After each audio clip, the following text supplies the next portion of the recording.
Badan Kesehatan Dunia mencatat lebih dari 1 juta orang meninggal dunia karena penyakit hepatitis setiap tahun.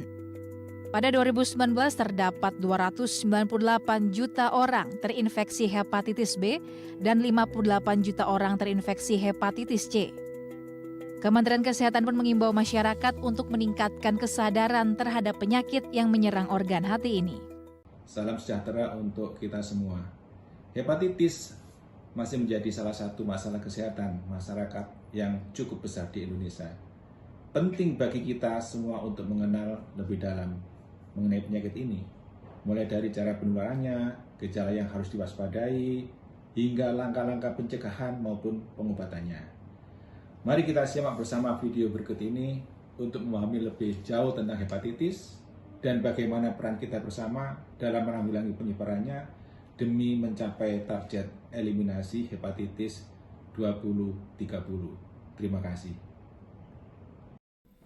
Hepatitis adalah penyakit peradangan hati yang bisa menyerang siapa saja, tanpa pandang usia atau latar belakang.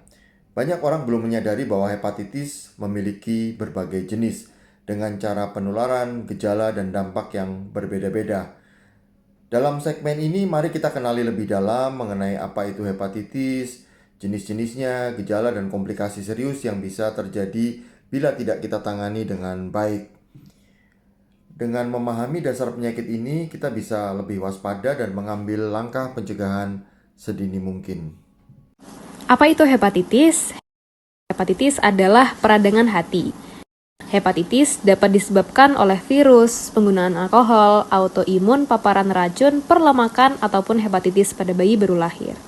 Hepatitis bisa bersifat akut, infeksi tidak berlangsung lebih dari 6 bulan, atau kronis, yaitu sistem kekebalan tubuh gagal melawan virus dalam waktu 6 bulan.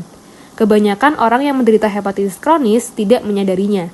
Seringkali, orang yang terinfeksi tidak menunjukkan gejala atau gejalanya sangat ringan sehingga mereka tidak memeriksakan diri ke dokter.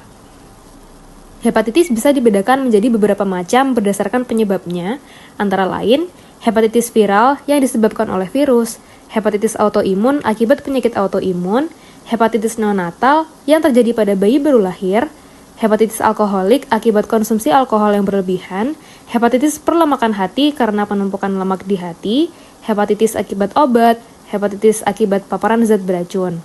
Di antara sejumlah jenis hepatitis tersebut, hanya hepatitis viral yang bisa menular dari satu orang ke orang lain. Terdapat 5 macam hepatitis viral yang dapat dibedakan menurut virus pemicunya, yaitu hepatitis A, B, C, D, dan E. Cara penularan hepatitis A dan E yaitu jalur fekal oral melalui penularan atau transmisi suatu penyakit dari feses atau tinja ke mulut. Artinya, virus hepatitis A dan E bisa menular dari tinja seseorang yang terinfeksi ke orang lain yang terpapar oleh tinja tersebut.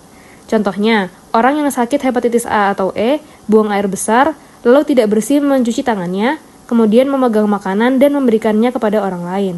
Orang lain tersebut berisiko tertular virus hepatitis.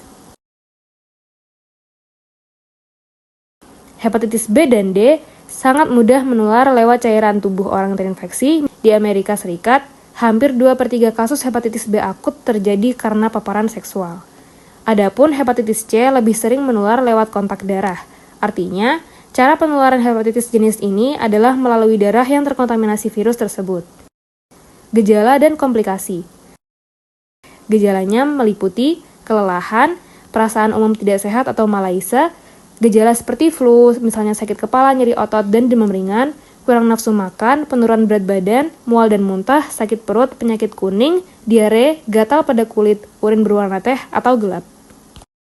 Setelah mengetahui apa itu hepatitis dan bahayanya, maka langkah selanjutnya yang tak kalah penting adalah bagaimana kita mencegah dan mengendalikannya. Hepatitis bisa dicegah, mulai dari imunisasi, menjaga pola hidup sehat, dan juga pemantauan secara berkala.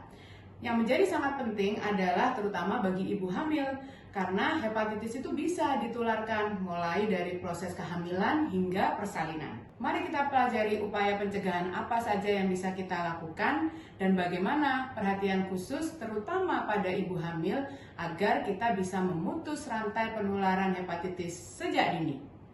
Untuk mengupayakan pengendalian penularan hepatitis bisa dilakukan dengan screening pada populasi yang berisiko, yaitu orang yang tidak mendapatkan vaksin hepatitis, orang yang menggunakan jarum suntik bergantian, orang yang melakukan hubungan seksual tidak aman, orang dengan penyakit HIV atau AIDS, orang yang tinggal di pemukiman yang tidak higienis.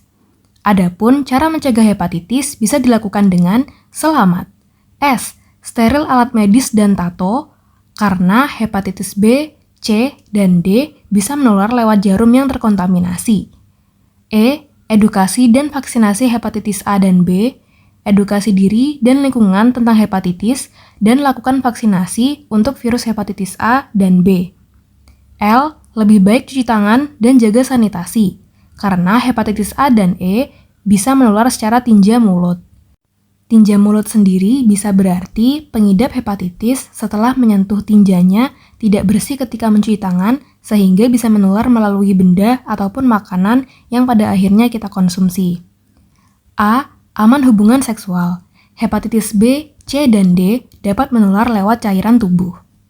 M. Minum air bersih karena hepatitis A dan E bisa menular secara tinja mulut. A. Awas berbagi barang pribadi karena dikhawatirkan kontaminasi virus dengan pengidap hepatitis.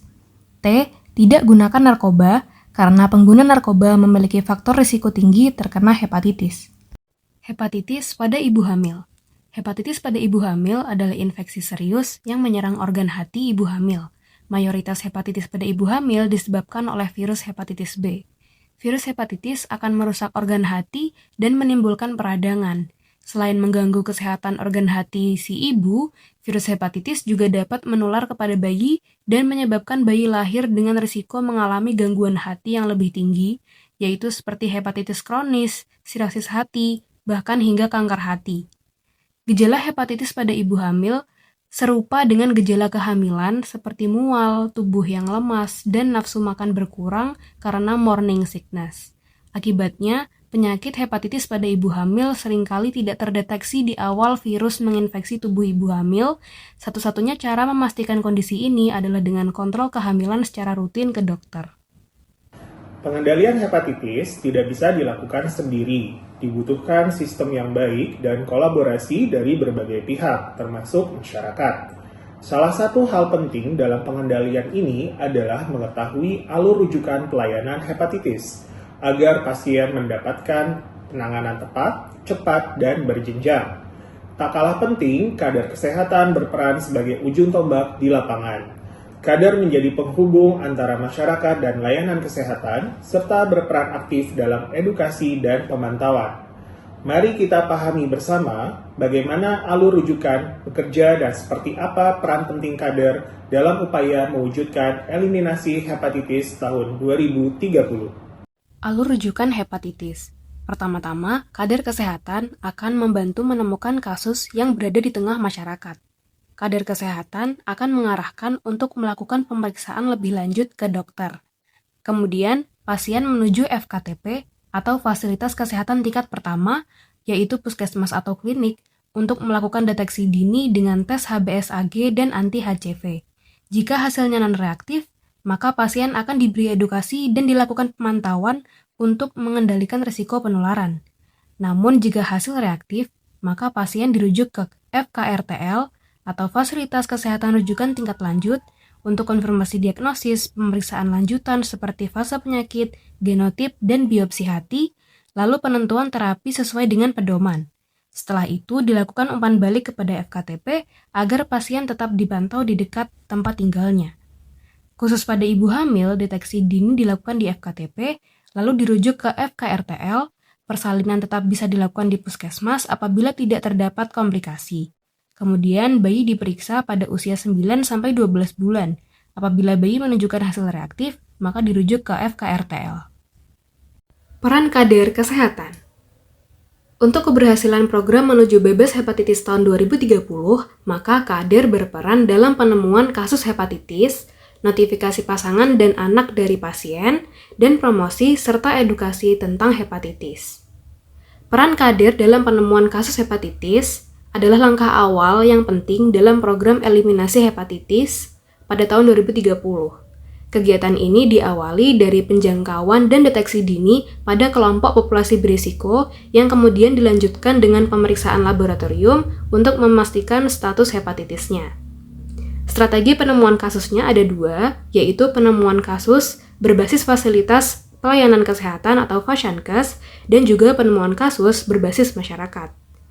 Untuk penemuan kasus berbasis masyarakat, difokuskan terutama pada ibu hamil dengan tujuan untuk screening hepatitis B dan tata laksana pencegahan penularan virus hepatitis B dari ibu ke anak. Kegiatannya bisa berupa kunjungan rumah, posyandu, kelas ibu hamil, kegiatan terintegrasi dengan puskesmas wilayah setempat.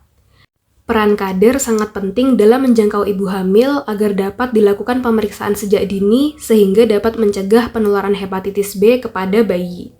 Kemudian notifikasi pasangan dan anak. Selain ibu hamil, penemuan kasus aktif dapat diperluas melalui penelusuran kontak erat atau tracing, yaitu pasangan seksual dan anak kandung dari orang dengan hepatitis B atau C. Langkah-langkahnya yaitu edukasi tentang pentingnya notifikasi, screening pasangan dan anak, serta tindak lanjut dan penanganan sesuai dengan hasil screening. Kegiatan notifikasi ini dapat dilaksanakan di luar fasilitas kesehatan dengan pelibatan kader yang bertugas menelusuri pasangan dan anak serta memberikan edukasi untuk memeriksakan diri ke Fasyankes terdekat. Kemudian peran kader dalam promosi dan edukasi. Untuk mendukung keberhasilan program, kader juga berperan dalam mengembangkan pesan edukasi, yaitu menyampaikan materi pencegahan dan pengendalian hepatitis dengan media yang sesuai dan mudah dipahami oleh masyarakat.